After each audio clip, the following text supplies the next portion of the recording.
En esta lección vamos a observar cómo se desarrolla la demostración paso a paso de esta inferencia lógica.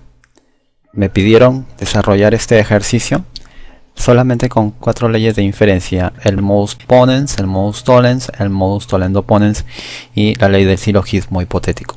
Pienso que está bien utilizar esas leyes que son las más elementales, pero hay una ley que es tan elemental como esas 4. No lo he mencionado en mis videos en mi canal de YouTube por el hecho de que pertenece a la parte de lógica proposicional. El mini curso de lógica que inicié con 11 videos hace ya un par de meses no incluye esa parte, no incluye la lógica proposicional, solo se centró en la inferencia lógica. A partir de la lógica proposicional hay una fórmula que es una equivalencia, que es el de la doble negación. La doble negación se caracteriza por tener un sí solo sí. Para ser más precisos, vamos a observarlo así: la negación de P, si la negamos vamos a obtener P, equivale a decir P. Estas 3 líneas se leen equivale a. Podemos escribirlo de la siguiente manera: doble negación de P, sí solo sí P. Las 3 líneas y este sí solo sí, esa doble implicación, son iguales.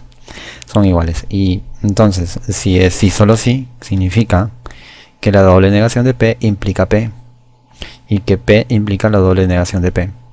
Esa es la doble negación en la lógica proposicional. En la lógica inferencial simplemente se le llama ley de doble negación, porque la primera, la que está a la izquierda, implica a la segunda, y la segunda a su vez puede implicar la primera. Es de ida y vuelta, por eso aparece doble flecha, doble punta de flecha. En adelante la doble negación será una inferencia válida más, que no hay que olvidar. Estas 5 leyes entonces son las que yo voy a utilizar para la demostración de esta inferencia lógica, que es bastante sencilla. En primer lugar hay que enumerar las premisas. Esta es la premisa 1, la premisa 2 y la premisa 3. Y debemos de llegar a demostrar que se cumple S. Hay que seguir los siguientes pasos. Aquí están. Bien, en mi blog yo colgué algunas inferencias. Está el modus ponens, es la típica implicación. Es la condicional P implica Q. Si se cumple P, se concluye Q. Y el modus tollens es si se niega Q, entonces se niega P. Es como decir la contra recíproca. El modus tollendo ponens es, dada una disyunción, si descartas la primera proposición, afirmas la segunda proposición. O sea, si niegas P, entonces afirmas Q. Ese es el modus ponens. Y la ley del silogismo hipotético. El silogismo hipotético acá lo he llamado silogismo condicional. Si P implica Q y Q implica R, P implica R. O sea, unir el primero con el tercero. La ley de la doble negación es negación de la negación de P implica P. Esta ley de la doble negación no lo he incluido en los videos de lógica inferencial. Esta ley es una fórmula de la lógica proposicional. Como pertenece a la lógica proposicional, no hice referencia a esta inferencia notable. Lo he omitido, no lo he presentado, pero se tiene que utilizar varias veces en las demostraciones. Así que la doble negación de P implica P. Es del tipo sí solo sí. Eso lo vemos en la fórmula de la lógica proposicional. Muy bien, entonces empecemos con la demostración. Si queremos llegar a la negación de S, podríamos utilizar el modus ponens o el modus tollens, uno de los dos, porque eso maneja las implicaciones, ya que veo que todas las premisas aquí que me están dando son condicionales. Si todas son condicionales, entonces se pueden transformar a través de 2 de ellas: el modus ponens y el modus tollens. La ley del modus tollens hace que tomemos los consecuentes, o sea, lo que está en el lado derecho de la flecha, lo negamos y luego podemos decir que se cumple la negación del antecedente. Bien, entonces podemos deducir la negación del antecedente. Muy bien, en el paso número 4 del desarrollo estamos afirmando P. ¿Cómo podemos afirmar P? Porque se cumple la premisa 1. La premisa 1 dice, si se cumple P, se cumple Q o R. Entonces es lógico que se está cumpliendo P. Entonces es el antecedente de la premisa 1 y por lo tanto se cumple P. Ahora el siguiente paso es P lo podemos escribir como si fuese una doble negación de P.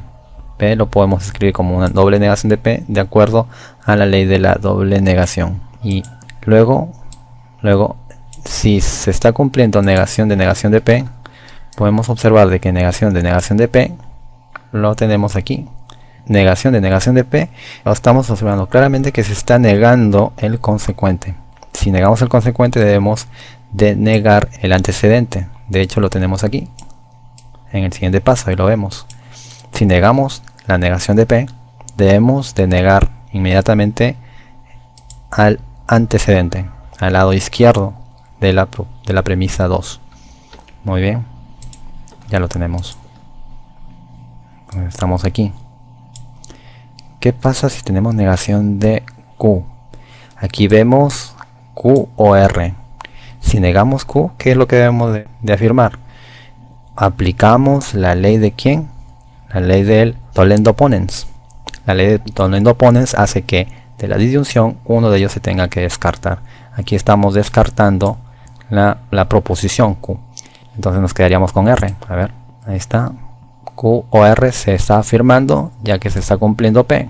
O sea, como se cumple P, ¿no? Estamos suponiendo que se cumple P, entonces se cumple Q o R. Eso es aplicando el modus ponens, la condicional. Modus ponens es condicional, ¿no? Que si se cumple uno, se cumple el otro. Bien, como afirmamos en 4 que se cumple P, y acá dice la premisa 1 que si se cumple P, se cumple Q o R, entonces afirmamos Q o R. Entonces, si estamos afirmando Q o R, ahora, si estamos afirmando Q o R y ya estamos diciendo de que no se cumple Q, es como si canceláramos Q, por lo tanto me queda R. Me queda R. Entonces, si me queda R, ¿qué quiere decir? A ver, adivinen qué pasa. ¿Qué pasa si se cumple R? Observen bien acá, se cumple R. ¿Y a qué se parece esto? ¿Qué relación hay entre esta R y esta no R de aquí? La R de abajo es la doble negación de R. Muy bien, de acuerdo a la ley de la doble negación. R yo lo puedo expresar como una doble negación de la misma proposición R. Ahí está. Entonces, ¿qué es lo que podemos afirmar a partir de la doble negación de R? Al negar dos veces R, estaríamos negando el consecuente. Al negar el consecuente, debemos de ¿qué? Debemos de negar el antecedente.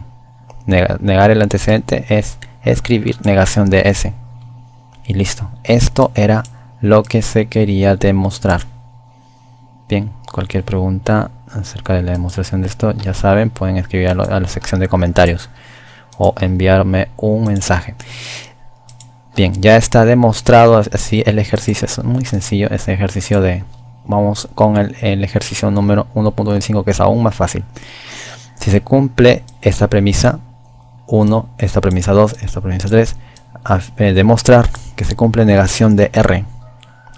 Muy bien, empecemos. Aquí tenemos enumeradas las premisas. Tenemos enumeradas las premisas, debemos de llegar a negación de R.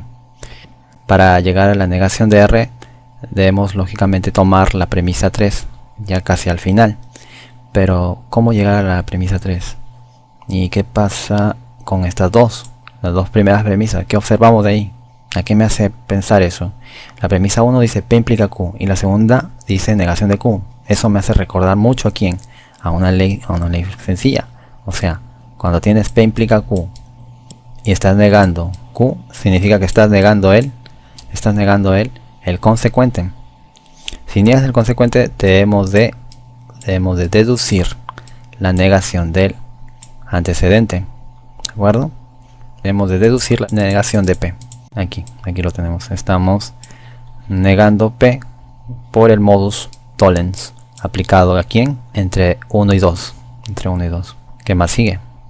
Si se cumple negación de P, ¿qué significa esto? Negación de P es la negación del antecedente. Si se niega ese antecedente, ¿qué debo implicar? Por el modus tollens debemos de negar R. Aquí está. Se deduce la negación de R por el modus tollens aplicado a 4 y 5. Listo. Ya está. Ya quedó demostrado lo que se necesitaba y es algo muy sencillo. Entonces, en resumen, no hay que tenerle miedo a ese tipo de demostraciones. No hay por qué estancarse en ese tipo de demostraciones. El modus ponendo opponents, ¿no? Es Si P implica Q y se cumple P, entonces se debe de afirmar Q. Recordad siempre eso. El modus tollendo tollens es: si P implica Q y niegas el consecuente, debes deducir la negación del antecedente P.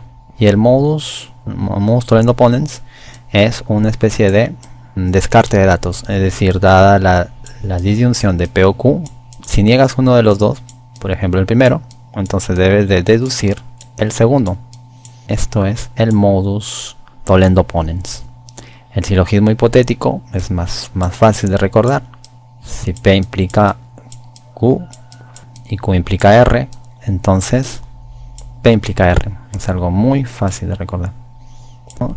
Y además la ley de la doble negación, es decir, si niegas negación de P, esto deduce P, y si afirmas P, esto deduce negación de P. Eso es todo. Es algo muy fácil, muy sencillo. Todo es cuestión de práctica. Si no lo has entendido, practica, selecciona ejercicios, hazlo más que se pueda. Solo la práctica ayuda a comprender bien esos ejercicios.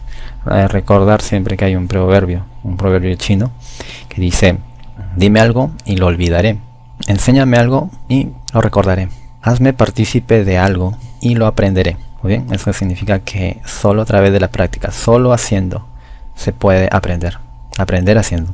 Bien, espero que haya sido de mucha ayuda este video y gracias por sus comentarios. Saludos y muchos éxitos.